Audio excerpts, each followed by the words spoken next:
Action. మద్యం సేవించుట హానికరం. సినిమాలో పాత్రధారులు మద్యం తాగుతున్నప్పుడు తెరపై కనిపించే హెచ్చరిక ఇది. ఇలా ఎంత అవగాహన కల్పించినా ఆల్కహాల్ ని చాలా మంది వదులుకోలేకపోతున్నారు. అందులో సినీ పరిశ్రమకు చెందిన వారు కూడా ఉన్నారు. వీకెండ్స్ లో తాగి ఎంజాయ్ చేస్తుంటారు. తాగడం వరకు ఏమి ఇబ్బంది లేదు. డ్రంక్ అండ్ డ్రైవ్ చేయడంలోనే అసలు చిక్కుంది. పరిమితికి మించిన పెగ్గులేస్తే కేసులో ఇరుక్కోవాల్సిందే. అలా డ్రంక్ అండ్ డ్రైవ్ కేసులో ఇరుక్కొని ఇబ్బంది పడిన సినీ సెలబ్రిటీస్ పై ఫోకస్.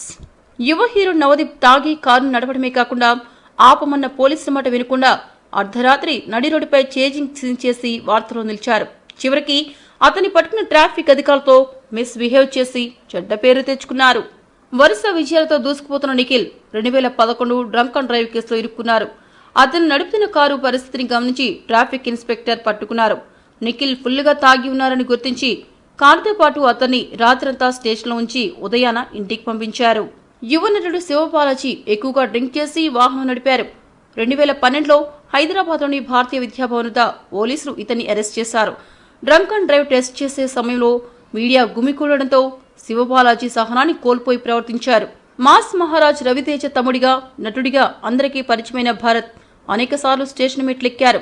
తాగి వాహనం నడపడమే కాకుండా మద్యం మత్తులో నడి రోడ్డుపై న్యూసెన్స్ చేయడంతో భరత్ కోర్టు మెట్లు కూడా ఎక్కాల్సి వచ్చింది.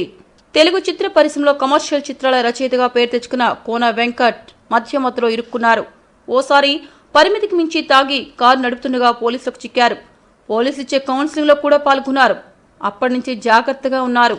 పోలీసుల సాధారణ చెకప్లో రచయిత డైరెక్టర్ బీవీఎస్ రవి మద్యం సేవించి వాహనం నడుపుతున్నట్లు దొరికిపోయారు.